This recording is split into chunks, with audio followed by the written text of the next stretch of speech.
Do you love your wife? Yes. Prove it. Like, what's the metric? Give me the number that helps me know, right? Because when you met her, you didn't love her. Now you love her, right? Tell me the day the love happened. It's an impossible question. But it's not that it doesn't exist, it's that it's much easier to prove over time, right? Well, leadership is the same thing. It's about transitions. So if you were to go to the gym, it's like exercise, right? If you go to the gym and you work out and you come back and you look in the mirror, you will see nothing. And if you go to the gym the next day and you come back and you look in the mirror, you will see nothing, right? So clearly there's no results, can't be measured, it must not be effective. So we quit, right? Or if you fundamentally believe that this is the right course of action and you stick with it, like in a relationship, I bought her flowers and I wished her happy birthday, and she doesn't love me. Clearly I'll give up. That's not what happens. If you believe there's something there, you commit yourself to an act of service. You commit yourself to the regime, the exercise. You can screw it up. You can eat chocolate cake one day, you can skip a day or two. You know, it allows for that. But if you stick with it consistently, I'm not exactly sure what day, but I know you'll start getting into shape. I know it. And the same with the relationship. It's not about the events. It's not about intensity. It's about consistency, right? You go to the dentist twice a year, your teeth will fall out. You have to brush your teeth every day for 2 minutes. What does brushing your teeth twice a day for 2 minutes do? Nothing. Unless you do it every day, twice a day for 2 minutes, right? It's the consistency. Going to the gym for 9 hours does not get you into shape. Working out every day for 20 minutes gets you into shape. So the problem is we treat leadership with intensity. We have a 2-day offsite, we invite a bunch of speakers, we give everybody a certificate, you're a leader, right? Those things are like going to the dentist. They're very important. They're good for reminding us or getting us back on track, learning new lessons. But it's the daily practice of all the monotonous, little, boring things like brushing your teeth that matter the most. She didn't fall in love with you because you remembered her birthday and bought her flowers on Valentine's Day. She fell in love with you because when you woke up in the morning, you said good morning to her before you checked your phone. She fell in love with you because when you went to the fridge to get yourself a drink, you got her one without even asking. She fell in love with you because when you had an amazing day at work and she came home and she had a terrible day at work, you didn't say, yeah, but let me tell you about my day. You sat and listened to her awful day and you didn't say a thing about your amazing day. This is why she fell in love with you. I can't tell you exactly what day, and it was no particular thing you did. It was the accumulation of all of those little things that she woke up one day and as if she pressed a button, she goes, I love him, right? Leadership is exactly the same. There's no event. There's no thing I can tell you you have to do that your people will trust you. It just doesn't work that way. It's an accumulation of lots and lots of little things that anyone by themselves is innocuous and useless. Literally, pointless by themselves. People will look at little things that are good leadership practices and say, that won't work. And you're absolutely right. But if you do it consistently, and you do it in combination with lots of other little things, like saying good morning to someone, that looking them in the eye. My friend George, who's a 3-star general in the Marine Corps, he says his test for leadership, and I love this, he goes, his test for a good leader is if you ask somebody how their day is going, you actually care about the answer. The number of times we're walking to a meeting, we're rushing, we go, how are you? Not good, I gotta get to you later, I'm late for a meeting. Right. If you ask the question, you were standing there and you were listening to the answer. It's those little innocuous things that you do over and over and over and over that people will say, I love my job. Not I like my job. I like my job means, yeah, the challenge is great, they pay me well, I like the people.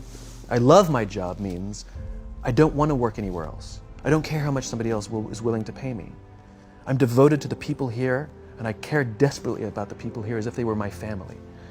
In business, we have colleagues and coworkers. In the military, they have brothers and sisters. That's how they think of each other. If you really have a strong corporate culture, the people will think of each other like brothers and sisters. It's like a family, right? No.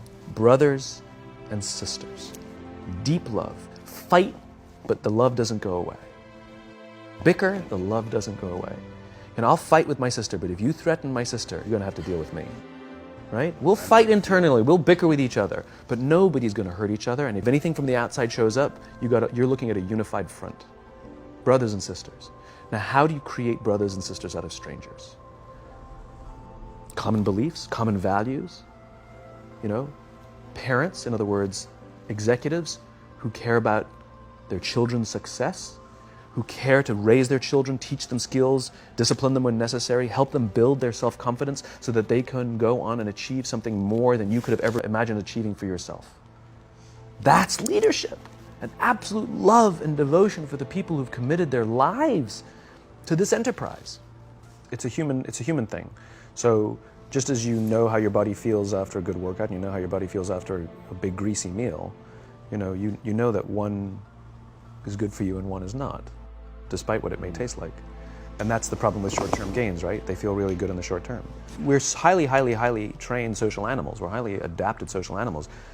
We can feel social awkwardness, and we can feel when things are going well. You can sense it. You say you have this sense of laughter, around the office. Like, we don't walk around with blinders. We're like I said, we're made to do this. That's why we can assess if somebody's trustworthy or not. That's why we keep our walls and we're like, yeah, his results are great, but I wouldn't trust him. As opposed to letting down your like, I trust her with anything. I trust her with my kids, my money, anything. So we're highly attuned animals, and so we're good at sensing it. But I will say there is a caveat to your metric of laughter, which is a decent one, is that scale breaks things in human beings. As I said before, we're not made for populations bigger than about 150-ish.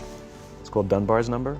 Robin Dunbar, a professor from Cambridge University, theorized that we cannot maintain more than about 150 close relationships. And the way he defined a close relationship is, if you're at a bar with a bunch of friends and somebody comes in, would you ask that person to join you or not? And it's about 150 that we would ask them to come join us. And if you think about the reason, that actually makes perfect sense, which is there's two limiting factors. One is time. If you only gave 2 minutes to every person you know, you'd make no close friends. And the other one is memory. You just can't remember everybody. And so this is where leadership becomes very, very interesting.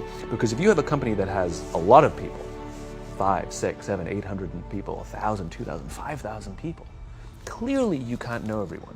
And clearly as a CEO, like, I care about every single one of my people. You don't even know. Some of the people you work for who work for you are bastards. You don't care about them, right? So it's a nonsense statement. But what you can say is, I desperately care about the people whose names I know and whose faces I recognize. And I care desperately about my leadership, and I instill in them every day that I will give them the tools and I will take care of them with one purpose and one purpose only, that they will take care of the people in their charge. And I want those people to take care of the people and instill in them that they take care of the people in their charge. And then by the time you get down to the masses, where the actual 1,000 exist, because of the seniors it's like 20, where the real 1,000 exist, they feel about 150 of them can look to one of their direct leaders, to one of their direct managers, and say, that person cares about me. That's our boss, that's my boss, that's my leader.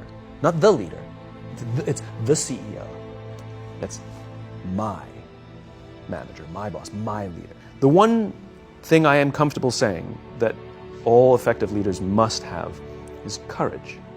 Because it is hard. It is hard to stand up against outside pressure. It is hard to stand up to an external constituency who's pushing you to do something for their short-term gain, to do the right thing for your people. It is hard. It is thankless. It is lonely. Sometimes you get fired. Sometimes you get in trouble. Sometimes you'll lose your job and the next guy will get all the credit. It's all true. And the courage to do the right thing in the face of overwhelming pressure, only the best leaders have that courage. Only the best leaders. And here's the folly. Courage is not some deep internal fortitude. You don't dig down deep and find the courage, right? It just doesn't exist. Courage is external. Our courage comes from the support we feel from others. In other words, when you feel that someone has your back, when you know that the day that you admit you can't do it, someone will be there and say, I got you. You can do this. That's what gives you the courage to do the difficult thing. It's not going off to an ashram by yourself somewhere for 4 weeks and coming back and finding the courage. It's not what happens. It's the relationships that we foster. It's the people around us who love us and care about us and believe in us. And when we have those relationships, we will find the courage to do the right thing. And when you act with courage, that in turn will inspire those in your organization to also act with courage. In other words, it's still an external thing. That's what inspiration is, right? I'm inspired to follow your example. But those relationships that we foster over the course of a lifetime will not only make us into the leaders we need to be and hope we can be, but they'll often save your life. They'll save you from depression, they'll save you from giving up, they'll save you from any matter of negative feelings about your own capabilities, your own future. When someone just says, I love you.